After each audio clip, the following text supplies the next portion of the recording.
All right. Welcome, everybody. My name is Angie Peacock. I'm a psychiatric drug withdrawal consultant, non-medical, and a healing coach. I help people that are deprescribing or using harm reduction strategies for psychotropic drug dependence. Welcome today. Oh my gosh.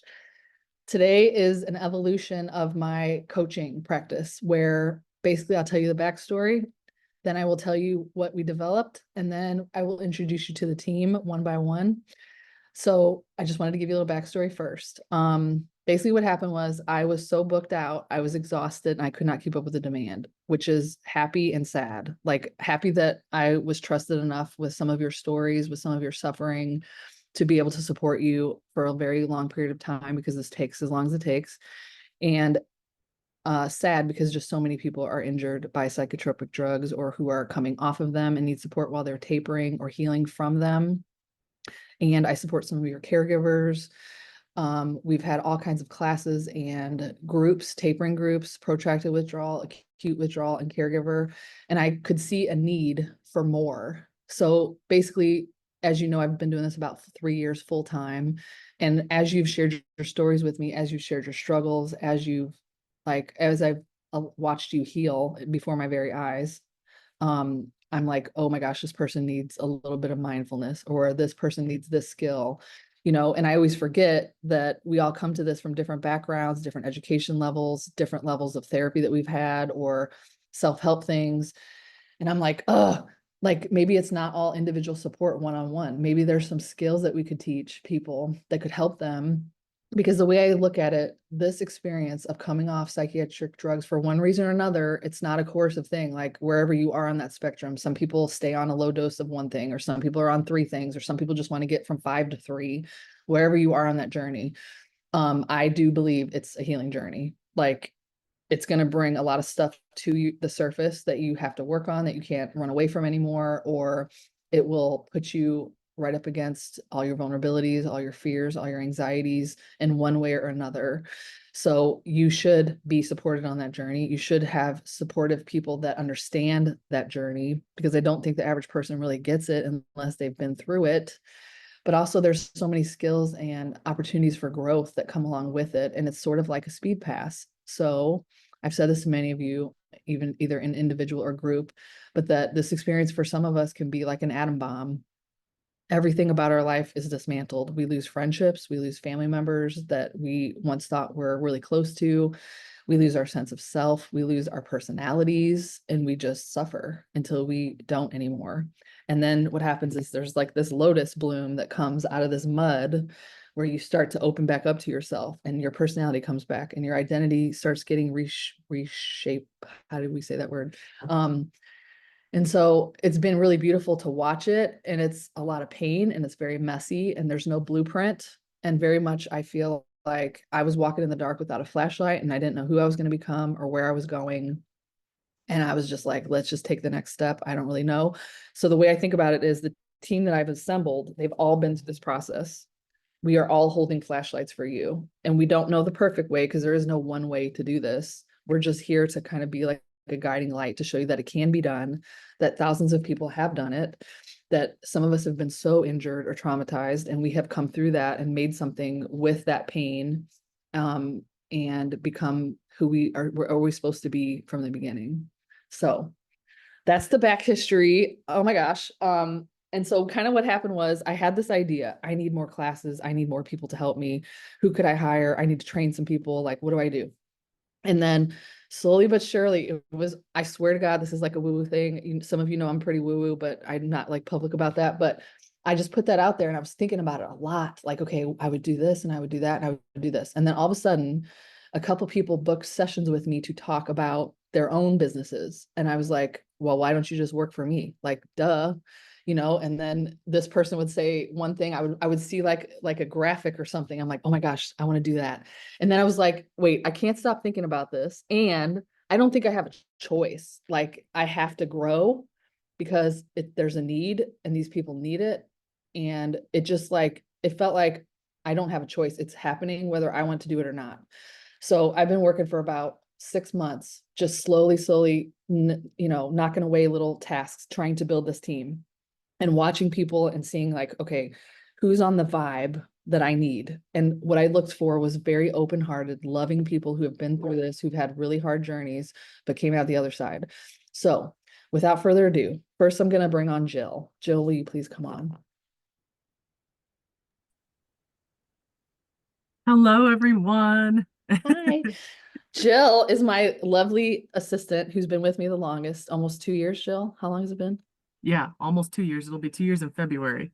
So some of you don't know her, you've never met her. And so I wanted her to say a little piece just because she's watched this whole thing. She's helped me. She's been in the background. I often lovingly joke with her that Jill, I need your brain because like Yeah. sometimes I'm so overwhelmed and like she organizes things. She's like super arty. So all the little graphics that you see, all the copy, all the MailChimp newsletters that you get, Jill designs all that and she helps me keep all that organized. So Jill, would you just share with the audience who you are and how we met and what you do and kind of what Yeah, you watched happen over the last 2 years? of course. Yeah. So, hi, everyone. I'm so happy to be here. Thank you for coming to the live. We're really excited about everything that we've built. So, I'm Jill. I'm one of Angie's assistants. I've had the privilege of working for Angie or with Angie with her for almost 2 years now. In my past life, I used to be an environmental science teacher. I have a background in biology and curriculum writing. But after teaching, my husband and our dog went on the road, and now we live full time in our RV, which is actually how I met Angie, not through this world of deprescribing, but through our community of RVers. So I kind of see the other side of Angie's life as well, which is really special. Helpful. Yeah. And so, yeah, at first I was just kind of following along with what Angie was doing. I was really curious about her work. I realized quickly that I had no idea how deep this world went or how powerful this community is. And as a former teacher, and maybe some of you can relate to that, I had my own experience with antidepressants and strange symptoms, especially during withdrawal. Like many of us, I assumed it was normal, but I had always thought there's no way it's supposed to be like this. So years later, working with Angie, I finally understood what had really been going on. I'm now completely off and my life feels colorful again. So I've also had this massive realization, understanding why some of my very close loved ones have been suffering. It's like all the pieces came together at once and everything just suddenly made sense. So to say this has been life-changing is an understatement. I can't explain it, but I truly feel like I was meant to meet Angie and be part of this work. So I'm just so happy to be here.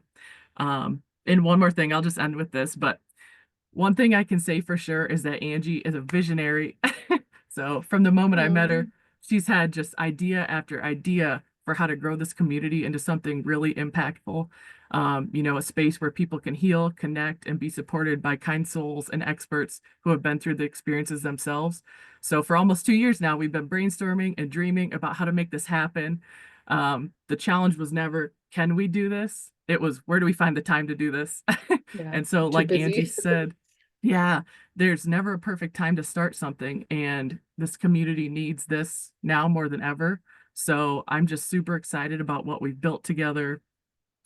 Working with Angie has been a privilege, truly. I see firsthand how much of her heart and soul she puts into this every single day. And knowing that this community's been built out of love by such incredible people just gives me so much hope for the future of what's to come. So, Oh, you make me cry. yeah, I know I get emotional I think too. it's part tired too, because we've been working so hard. And you guys, Jill is being humble. Jill has been putting in like 8 to 10 hour days the last 2 weeks on Saturdays at 10 o'clock at night. At 1 o'clock in the morning, when I wake up in the middle of the night to go to the bathroom, I send her a message like, don't forget this, Yeah. don't forget that. She put so many documents together for the web designer and called the lawyer and do this and do that. And oh my God, all the things. So Jill, you deserve a break. And after this live is over, you are not allowed to do any work today or tomorrow. Please go have fun. She's with a bunch of our friends in Joshua Tree. They're doing an RV event. So she's going to be off work. So thank you, Jill. Yeah. Thank you for being who you are and for sticking by me and helping me with all my crazy ideas. Thank you. Of course, Angie. Great.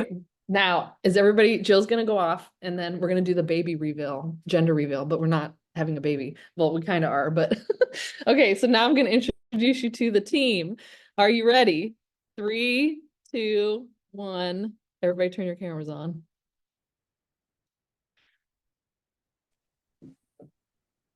Hi, look at the team. Look at these Hello. beautiful people. Oh my God. Okay. So what we're gonna do first is we're just gonna go around the table and I'll start with Aaron and then Mel and we'll just go around. Jill's in the comments. So if you have any questions for anybody, please type them there and we'll get them. But so what we're gonna do first is just introduce each one of us and just share like your quick lived experience and kind of your expertise and like what you're bringing to this team. So Aaron, would you please do the honors? Thanks, Angie. And I'm really happy to be here. And hello, everybody out there that we can't see. Um, Welcome. And thank you, Angie. And thanks, everybody. My story here started when I met Angie in 2019 when she was on the road and hosting panels for Medicating Normal. And the moment that I met her and saw her speaking at that, I was like, wow, this woman, she is something special. And that was 5 years ago now. I couldn't believe it's been 5 years. So why did I end up at that movie? After decades in the software industry, very successful as a consultant, and on the corporate side, I got Lyme disease. And that's what I look at as my genesis and ground zero of all of this stuff relating to psych meds too. When I had Lyme disease, this is back in 2000, I was in a lot of pain, couldn't sleep, had anxiety, just was for the first time in my life promoted to VP of marketing for a software company that I'd kind of grown up with. And other things were going on in my life, and my primary care innocently said, hey, maybe you should try Ativan to sleep.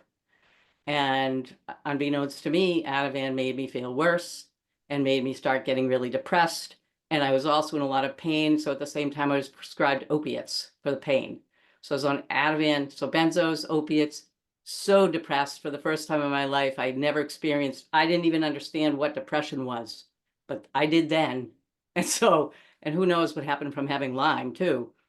Then I was prescribed antidepressants. And then all I could say back looking at it then was I was energetically depressed. I was like unbelievably depressed. So fast forward, misdiagnosed with some psych disorders, misdiagnosed, overprescribed, and that went on. And I just thought, okay, this is what I am. However, I never felt that it was accurate, but I kind of just listened to all right, I'll do what you say because I'm scared not to because of everything that was being said to me. So anyway, years go by. I'm working still, definitely not the same mind as I had had. And I got cancer, and in the middle of chemotherapy, my chemo brain, what they thought was so severe, they screened me for Alzheimer's. Okay, disabled from my job. Fast forward again, a year and a half, thinking, this is it. I'm almost, I did not have Alzheimer's, and none of the oncologists could figure out what I actually had. So, living as if I had serious dementia, which I did, I finally found a neurologist, and the first thing the guy said to me was, how long have you been taking, when did you start taking benzos? By then I had been prescribed benzos over and over and over again, just to let you know, I forgot that, over and over again. Benzos, Lamictal, lithium, but benzos. He asked me, how long have you been taking benzos? I said, it was when I had Lyme disease. That was 15 years earlier. His affect before that as a neurologist was totally straight-faced. I've never seen a doctor respond like this. He went, you've been taking benzodiazepines for 15 years. I think if you get off those drugs, your brain will heal. Well, he was right. So I started getting off benzos. There were no groups like this out there. I did not know Angie yet.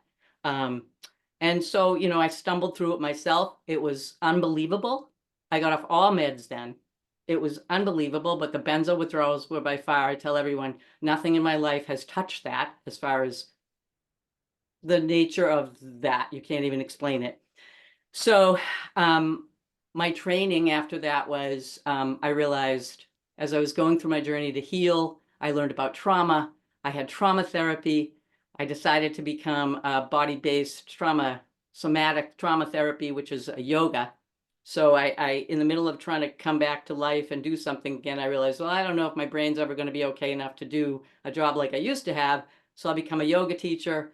Then I went through the 6-month trauma sensitive yoga program, and just went on. I had other things since then, serious neck injury, broken knee, COVID, So that's my training is lots of training in different areas. I've taken lots of training in healing with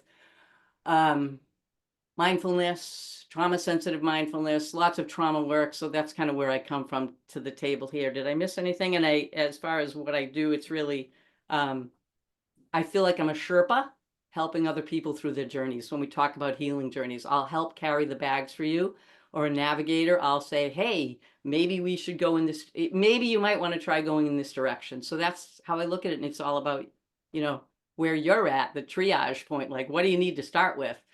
And then, you know, I know you're going to ask us something else, I think, later. So I'll stop because, you know, that's hard for me to stop. No, it's perfect. And I Thank love you. Angie. We've been Aw. friends. And now I'm like, I've gone from, okay, she's my friend. I don't want to lose that to here she I is, the know, big it's like, kahuna of this oh, stop. amazing, you know, the Yeah, HeartCore collective. Here we we have are. we have a We're a very collection. we have a dynamic relationship. Let's put it like that. Yeah. That's cool. Okay, thank you so Well, much, it's- Erin. All right, Thanks, you guys. Mel, share about your story and who you are. Okay, well, I am very nervous.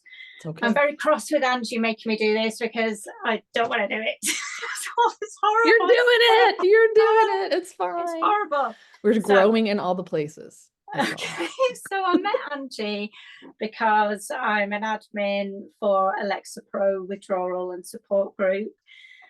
Oh God, can you hear my heart beating? Okay. It's so loud. It's okay. We embrace all of it. Everything is fine. And I told them before this, if you're nervous, it's because you care. So Mel, you just care. That's all. You just care. Yes. So I was prescribed antidepressants from the age of 18 following traumatic events in my life. And I'm now 48 and I've literally spent my entire adult life trying to get off psychiatric drugs, going back to the doctor, being re-diagnosed with something else. You know, you've got PMDD, you've got CPTSD, you've got anxiety and depression, all of it. So then more drugs were given to me, obviously during the withdrawal period where, you know, I couldn't sleep and I'd go to the doctor, I can't sleep. Here's some Zopiclone, take that, that'll help you sleep. Nobody explained then about the withdrawal from sleeping pills. I also had a lot of physical pain. Here's some diazepam, take that. Luckily, I didn't take the diazepam for an awfully long period of time, but so I cold turkeyed that. Not that we should ever do that, however long, you know, you've been taking it. But the sleep problem was persistent, and I went to great lengths to get more sleeping pills. I would self-medicate. It was horrible, horrible. And over the years, I was put on different antidepressants. Well, we'll try you on that one. We'll try you on this one. We'll try you on that one. Lots and lots of different horrible. And then I had a horrible adverse reaction to mirtazapine, which caused me to collapse. That was after one dose of that. And yeah, so that was horrific. And so I was prescribed Lexapro, which in the UK, by the way, I'm from the UK. I'm the only one from the UK. Yeah. We are That's why international. it's dark outside, look. Nighttime. So yeah, it's called escitalopram, the generic form of Lexapro. As it's known in the UK, it's escitalopram. It's the sister drug of citalopram, which is quite commonly prescribed in the UK, but escitalopram not so much. And it's twice the strength of citalopram, which my doctor didn't seem to realise. So I was put on the maximum dose of escitalopram as per the manufacturer's guidelines, which is 20 milligrams. You're not supposed to exceed that. So that's the maximum, and that's the starting dose that I was put at. So along with the side effects of that, from the very first dose, I felt as if I'd imploded. I couldn't feel anything. I had no reactions to anything. All I felt was hungry. Eat, put on a lot of weight. still, you know, functioning, it helped with my previous withdrawal where I was cold turkeyed from Prozac at the end of my pregnancy with my youngest child, told that Prozac was safe to take during pregnancy. I'm also taking thyroid medication, which is actually contraindicated with Prozac, but the doctor, I didn't find that out until much later, so I should never have even been on Prozac while I was taking my thyroid meds. So yeah, my withdrawal attempt from escitalopram led me into psychosis, which was really very odd. And I went to the doctor. It wasn't I didn't have any sort of violent sort of thoughts. It was more distorted beliefs about, and I believed that I could harm people with my thoughts, basically. And I went to the doctors, and the doctor laughed at me when I told him what I was experiencing and said, "What do you want me to do?" And I said, "Well, can you please prescribe me a liquid so I can get off this drug much more slowly, because, you know, I can't deal with it." And it wasn't just the psychosis, you know, all the way down. I think I experienced that around 2.5 milligrams, and that was halving the dose each time. So, you know, I'd had more insomnia, I'd had terrible, terrible anger, very intrusive thoughts, just a horrible, really horrible time, couldn't function properly. My cognitive ability was just out of the window. I couldn't even cook a basic meal for my children because I couldn't decide what pan I needed. I couldn't time meals so that all of the things could be cooked for the same time.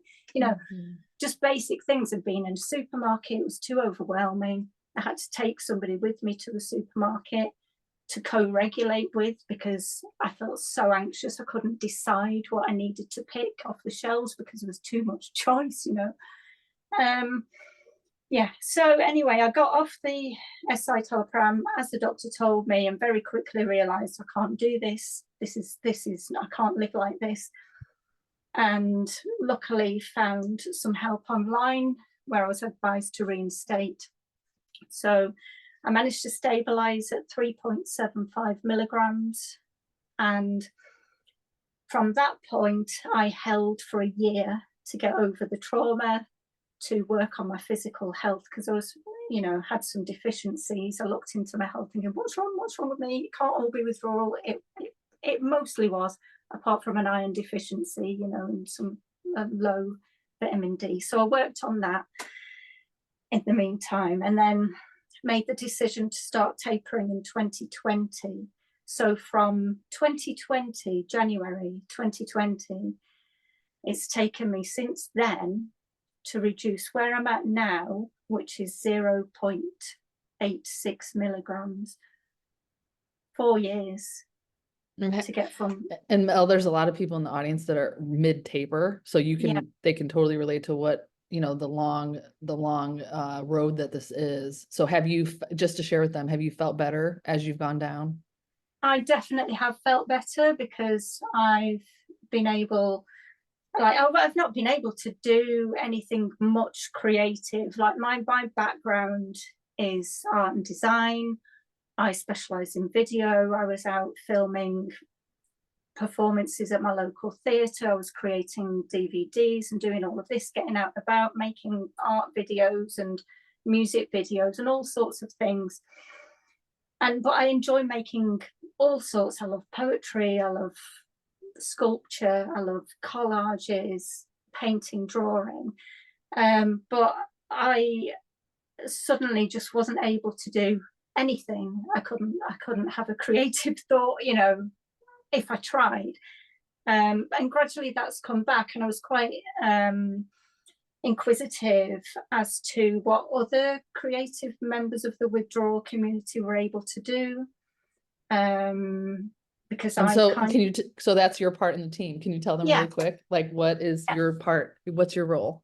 So my role will be to hold some art workshops, and what we will do is all sorts of fun things. We will bring some fun into withdrawal because we don't get any fun, and we're That's allowed to right. have fun. Yes, And it's we are. so Mel's going to run a distraction group where it's not symptom focused. You don't have to create the Mona Lisa.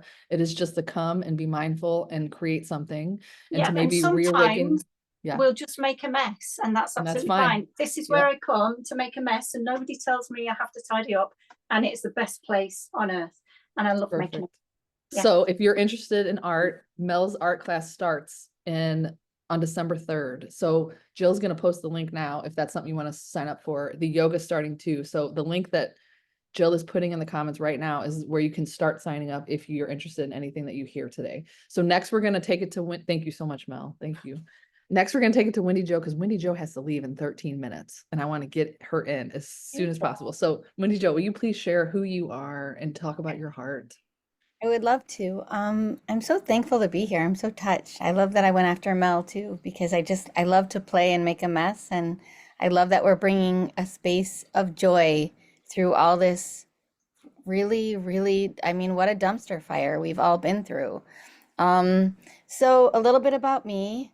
I was a social worker and then a preschool director for 20 years. And then I had been put on Xanax for dizziness for 11 years, and I had no idea. Like I was dizzy. I was still dizzy. I had no idea that when I came off, it would be just horrific. I was rapid tapered. I reinstated on Valium, tapered for 17 months, and really had most of that whole list of symptoms, not the MCAS stuff, but really akathisia, insomnia, didn't sleep for 10 months. I know you think that's not possible, but really very, very little sleep. It was not humane. It was not humane. Somehow through some harm reduction and some help, I am here presently now, and I get to serve, and I serve in another community. And when I met Angie, I love her heart. She loved my heart. I don't know why. It was a heart connection. I felt open. When I feel open and joy, it means just a lot to me, and I went with that. A little bit about my background. I have a master's in social work, a master's in education. I'm also an interspiritual minister and a spiritual companion. And I'm finishing up now. I'm back in school, finishing up my 3rd year of specialty and family therapy work. I come to you all, though, from this heart-centered place. This place both where we practice some joy, but we ask those hard questions. How come this happened to me? Where is my faith? Where is my hope? How can I connect with the world? How can I connect to my higher power?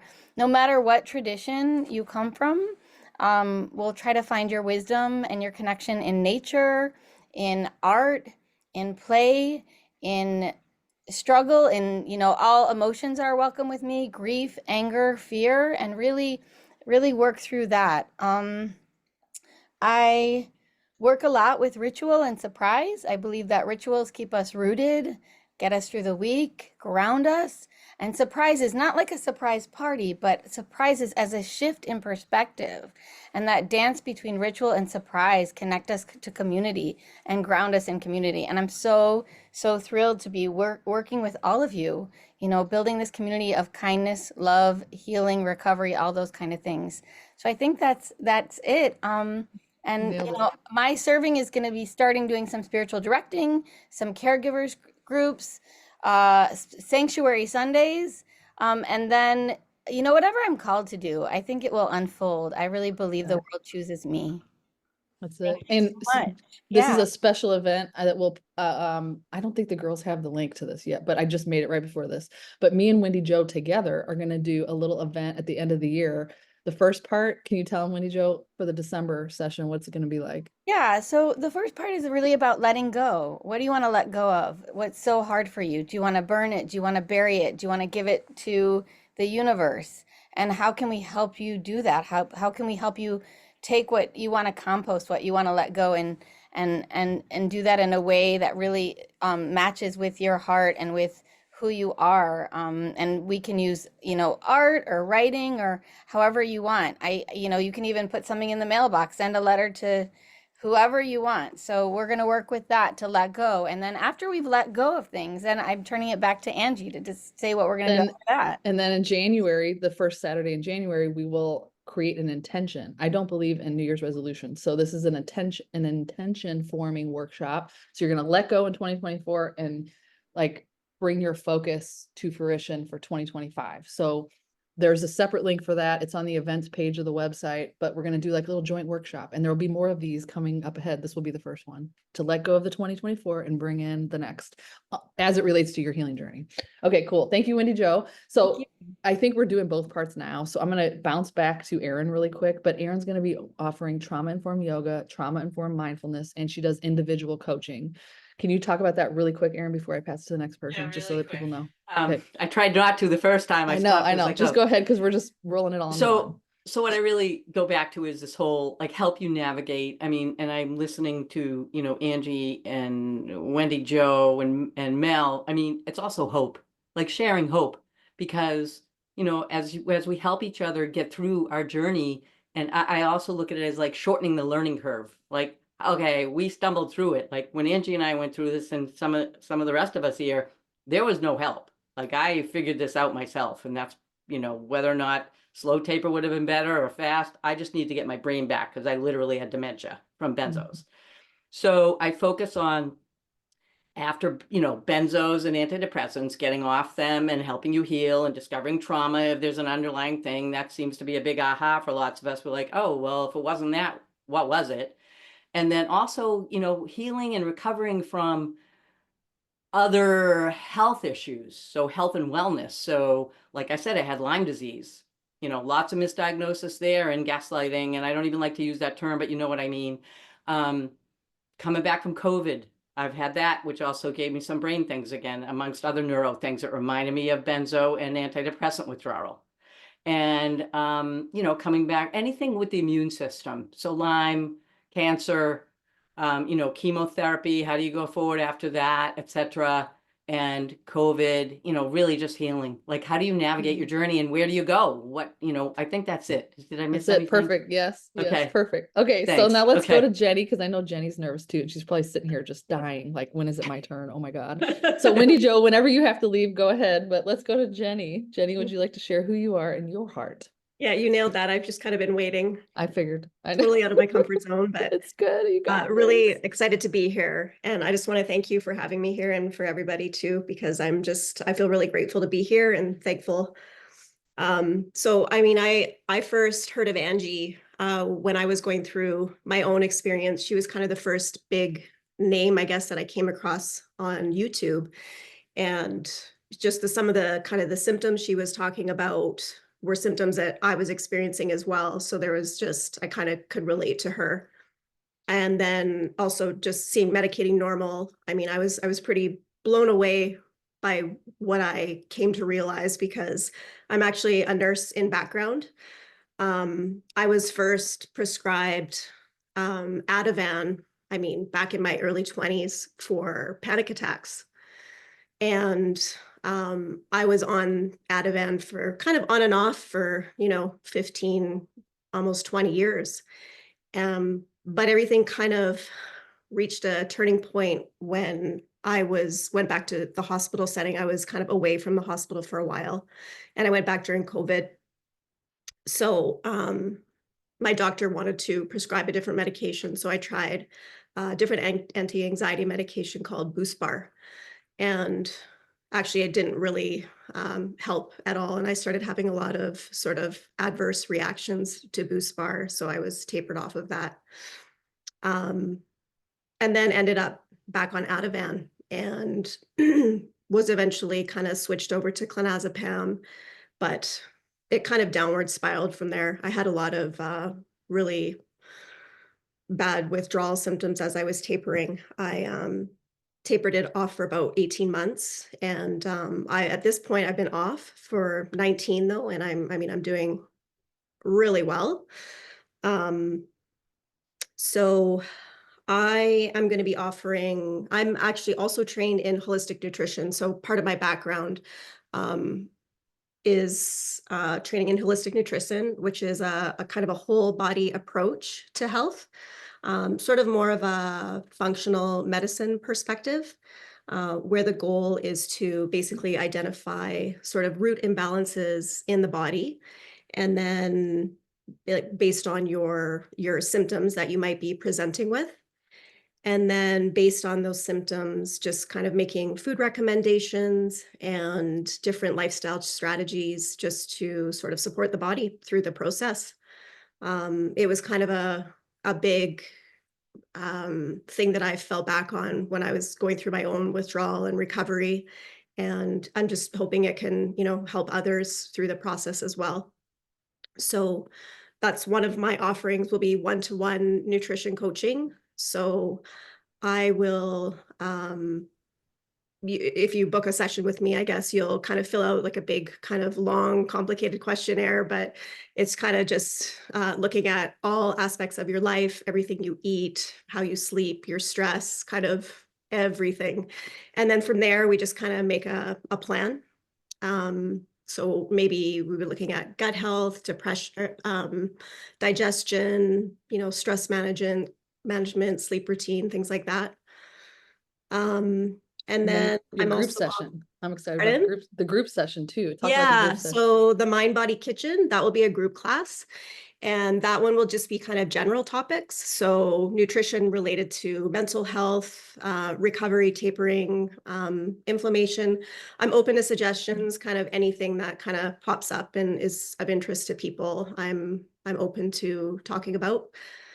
And then just the one-to-one support. So that will be just for anybody who maybe isn't on the nutrition path yet, or they already, they're just looking for emotional support or stress management or tapering support. Like I've been through it. So yeah.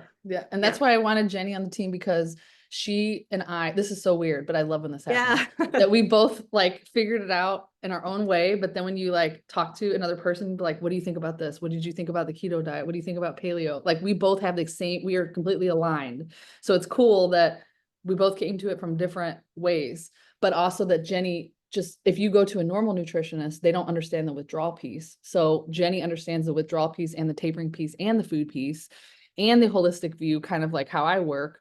So she's like a perfect complement to this whole thing. So if you're having food issues, like I'm scared of food, I'm terrified, I can't eat these foods, I'm having these reactions, she is the one to go to. I know a lot of that too, but Jenny is perfect on this kind of stuff. Okay. Yeah, cool. I had a lot of my own struggles too, just with nutrition and food sensitivities and stuff. So yeah, I understand where people are coming from. And it was just interesting to meet Angie, because I was trying to start my own business and I came to her for some coaching advice, and it just kind of spiraled from there. So I was like, don't do it by yourself. You don't have to. Come over here. No, and it's amazing to be part of a team. Like that's, when I went through my own experience, I kind of knew like, this is something that I need to do. There's no awareness out there. I found all of the kind of the online forums, and I mean, it was just kind of eye-opening, and I had no education about it as a nurse in my whole training. So it's been quite an experience. Yeah. Amazing. Thank you, Jenny. Okay. I'm going to let Brandalin go next, and then Michelle to be the closer, because it just works that way. Go ahead, Brandalin. Hi, everybody. I'm Brandalin Morris. I met Angie, gosh, was it 4 or 5 years ago? Before Medicating Normal was released, right before Medicating Normal was released, in another forum. And when she went off on her own to do coaching, I went, I'm going to stick with this human. There's something there that I connect with. And just, something was there. So as far as my backstory, I've done a couple videos with Angie, but I will repeat briefly. In 2000, I was a 27-year-old single mother. I had 2 little boys. I was going through a divorce. I made $8.50 an hour, and I was terrified. Not sleeping well, went to my doctor, was prescribed the prescription drug Paxil, and had an immediate and profound adverse reaction to it. It was perceived that I had developed a psychosis. I was diagnosed with schizoaffective disorder over the course of the next 20 years, all of which I have very little memory of. I was prescribed cocktails of more than 40 different medications in varying combinations and at varying dosages. Some of those medications were benzodiazepines, were pain medications, were Z drugs, all of them. I think I have been on everything at some point or another. Anyway, fast forward to 2020, I had some personal upset in my life, and honestly, the only protest behavior available to me was not taking my medications. I did that and began to slowly awake from a very, very deep sleep and started to recognize something had gone terribly wrong. I left the town I was living in. I moved to across the state and began a new life. While in withdrawal from the last couple medications, one of which was a benzodiazepine, I got a flyer in my mailbox as my state was offering an opportunity to return to community college if you had not achieved a degree and you were over the age of 25. So while in the throes of withdrawal and needing to count on my fingers to take a math placement test, I went to community college. I have since earned an associate's in STEM disciplines. I've transferred to a four-year university. I'm beginning my senior year, and I am studying behavioral neuroscience. Recently, as in Friday, I had an opportunity to interview for a program that will give me an incredible chance to achieve an opportunity to attend school to become a PhD. I'm looking to do some research into helping all of us at kind of like, let's get some protocols in place that if there's an evidence-based, insurance will pay for. So that's what I'm doing. Amazing. Annie she just rode her bike from Niagara Falls back to Grand Rapids, Michigan, you guys, at 2 years off. Not all stories are her rode her bike. Yeah. So, I mean, my withdrawal, honestly, like it was mostly cognitive effects rather than the physical effects. And so for me, being in school and being engaged that way, it was kind of, I didn't have as many physical limitations. And so it was all kind of, if I suck a lot of oxygen, my brain will come back faster. So let's start riding my bike and that's those kinds of things. So I feel pretty good. I'm 2.5 years off and able to perform at a really high level again, which it feels really great. So, and I've got to watch that come back because it's like, it was like, I can't even write a paragraph, Angie. And now she's like writing papers. Like, beautiful to watch that. Cool. And then will you just tell them your role in the team? Who are you? So I am, because I have had extensive experience, lived experience firsthand with anti-psychotics. I am facilitating the anti-psychotic deprescribing under the care of a physician or other healthcare professional support group. While I was medicated, and I have to tell you, I don't really remember this time very well, but I earned a peer support certification. So that is technically a license that I hold, as well as what I am learning. And it is ridiculous, the amount that I have gained this semester in terms of knowing how brains work and how neurotransmitters and signaling and all these other kinds of things came to behavioral neuroscience via cellular molecular biology. That's kind of the level that I'm looking at everything with.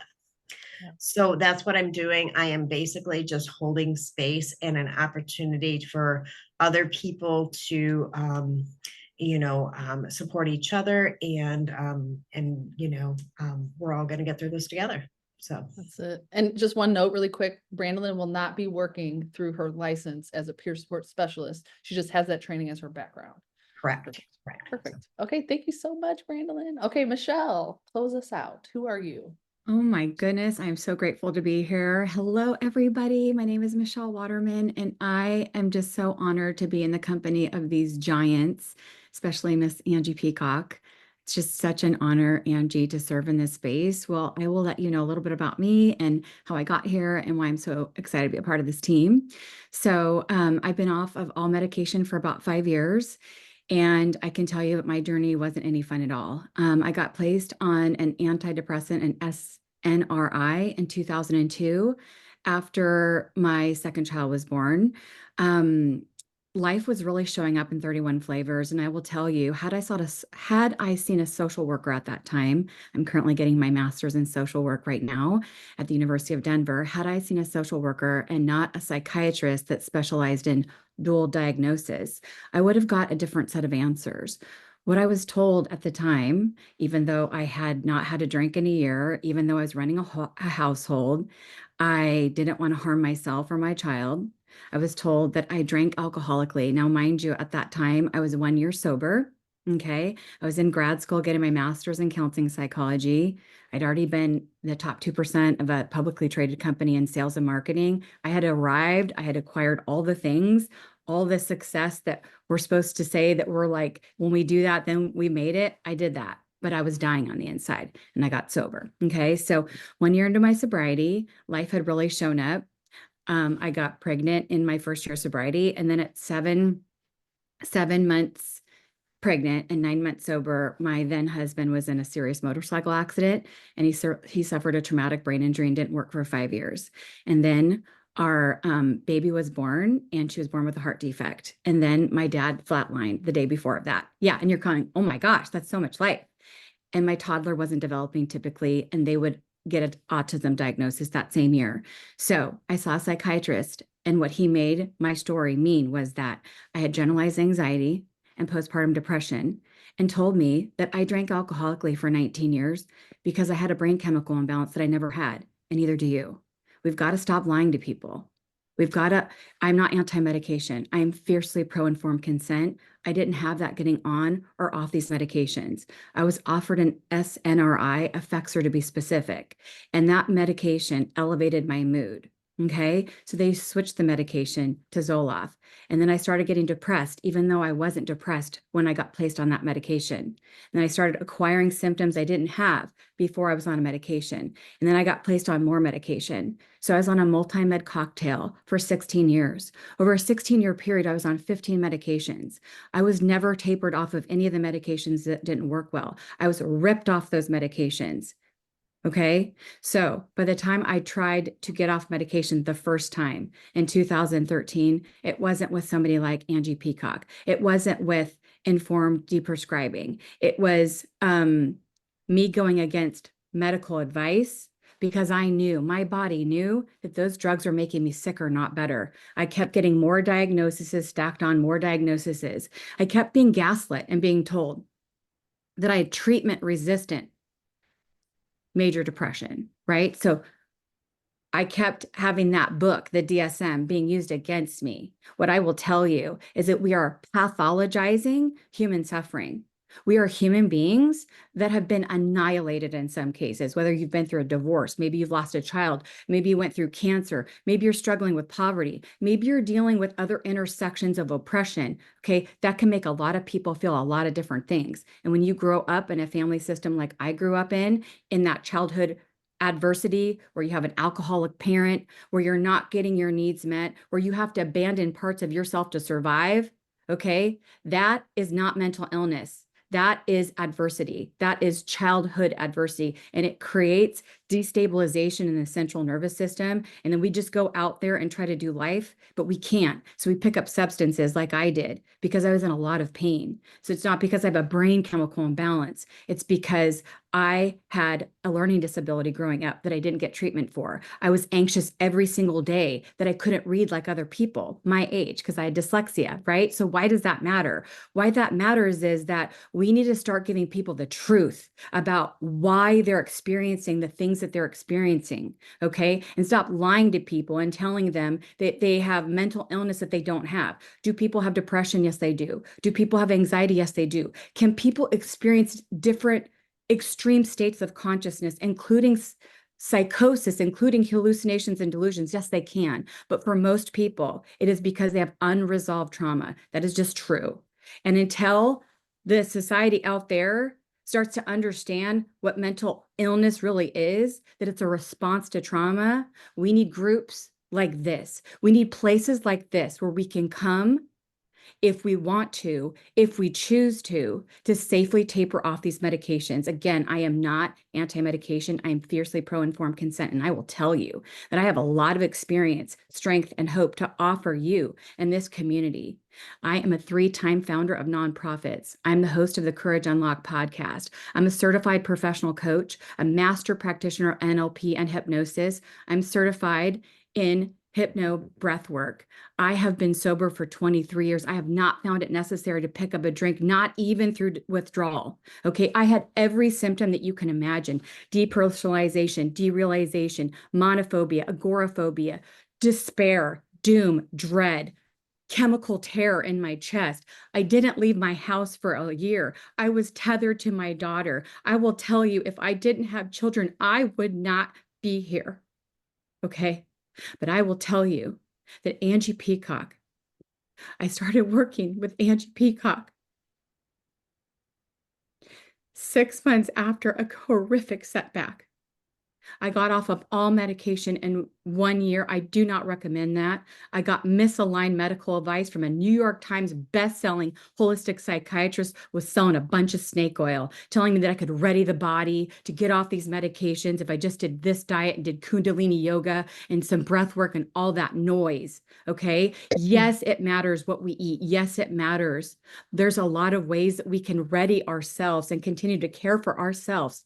But I did not have informed consent. The fact that every cell of my body, that unmetabolized trauma from my childhood, was going to come up on top of all of the horrific neurological, physical, physiological, emotional dysregulation of my central nervous system. I was on fire. I did not know how I was going to live, one, but if I was ever going to get my brain and my central nervous system back. And I'm here to tell you that I did. And I am out there crushing it.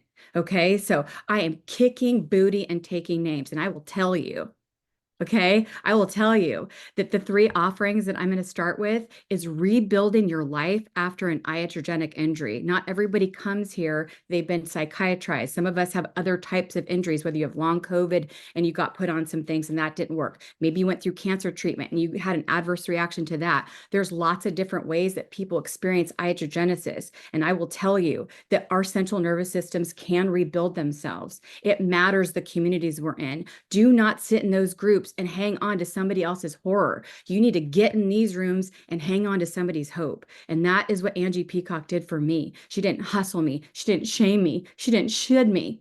She just held space for me and made sense of my suffering and said, yes, Michelle, this makes sense in the context of your life. And what you're dealing with is the dysregulated central nervous system that has been injured by medication. But it's not just the medication for some of us. Some of us have other environmental inputs, right? And so we won't get into the weeds in that today, but what I can tell you, besides rebuilding your life, which will be a class that I start on 12/12 next month, which will meet every other week, I'm also going to be teaching a CNS, a central nervous system regulation tools class for caregivers, because there's a lot of people that are holding space for us when we're in these really dysregulated states. And I'm going to tell you, we're a lot. And I'm not shaming anybody. We're doing the best we can. But there's a lot of things that our caregivers, our parents, our loved ones, our siblings, our aunts and uncles, the people in our community, they are dealing with. They need to understand what this is so they don't participate in the gaslighting, but they also need to really take care of their central nervous system so that they can co-regulate with us and not make it harder for us. We also don't want our caregivers to go through compassion fatigue and burnout, because they will, because this is a lot. And some of us will have shorter journeys to recovery and some of us will have longer waits. Mine was about 5 years. It was 2.5 years with a 19-month setback.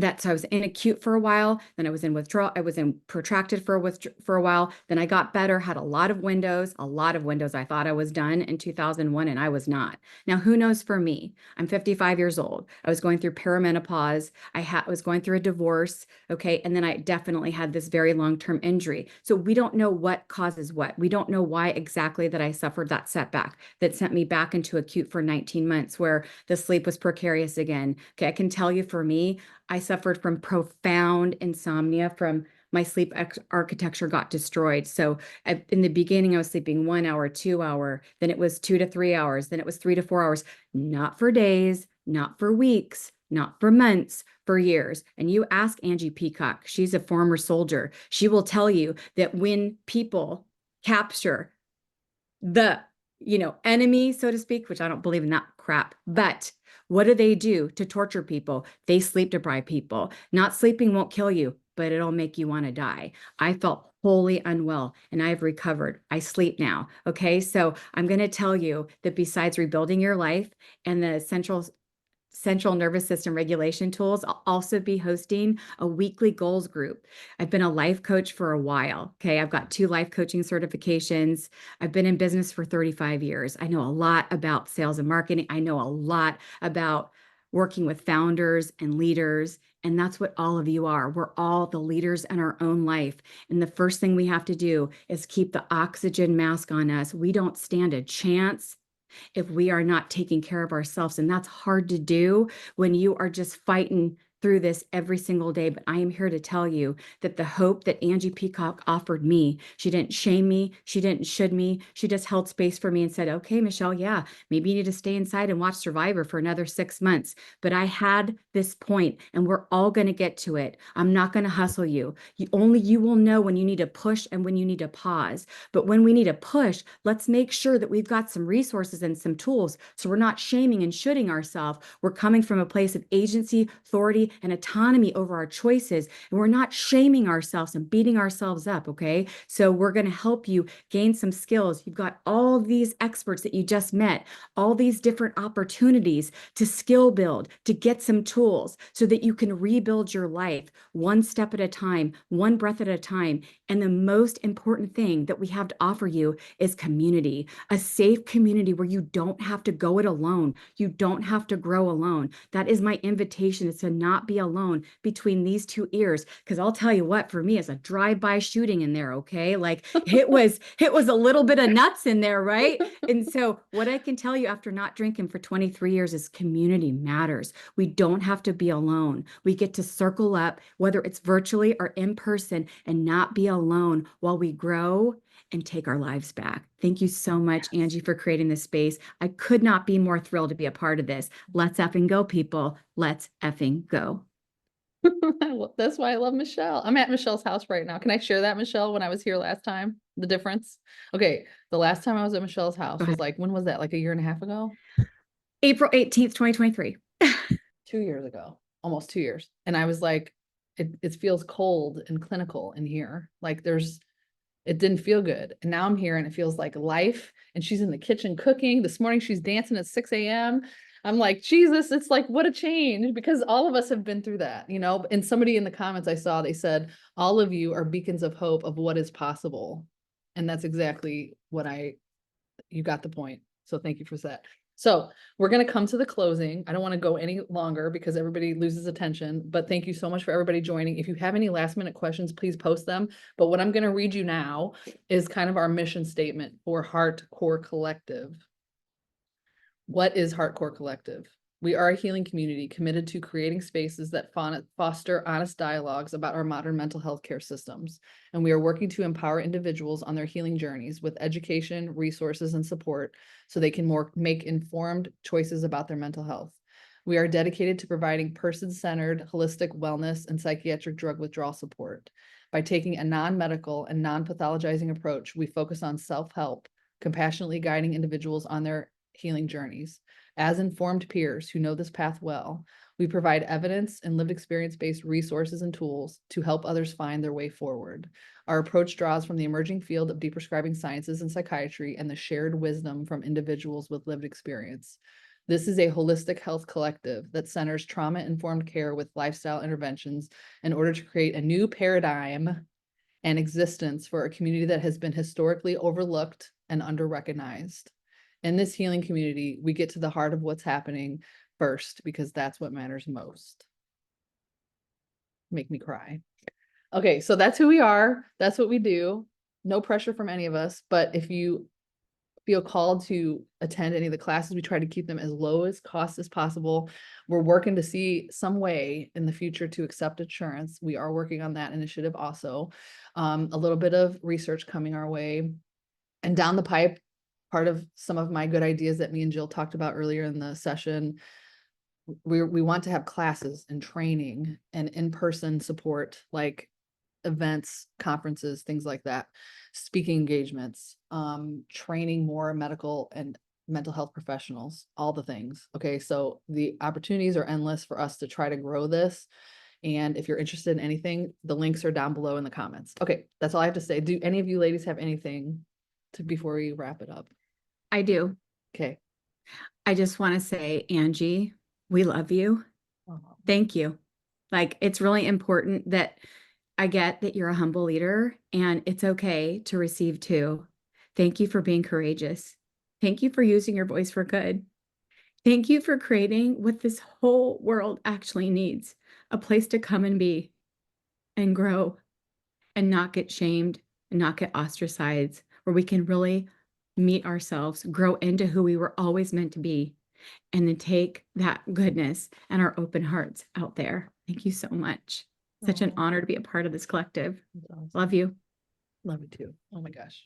That's the way I see it, that we're trying to create the surfaces that do not exist, that we all needed, and as less fear as possible. Like, just give me the information. I don't want to hear the scary stuff. I understand that it exists. I'm going to try to stay in my own experience, and here's a bunch of tools that are going to help me do that and get through it, because we do. That's why I do this work, because I watch people heal all the time, and I find it to be like so beautiful and fulfilling, and it's scary when you're not there yet, but I just know this person's going to get through it, and they do. And I have a whole list of emails from all the people sitting here that I've watched get better and better, and including myself. So thank you for this opportunity to grow and share what I've learned and what you all have learned. Thank you all for being here, and thank you for being open-hearted, loving people that you are. Awesome. Okay, Thanks, Ange. everybody else, see you Everyone. later. Thank you so much for being here, and we'll Thank see you around the you. rooms. Okay, bye. See y'all soon. See you soon. Bye.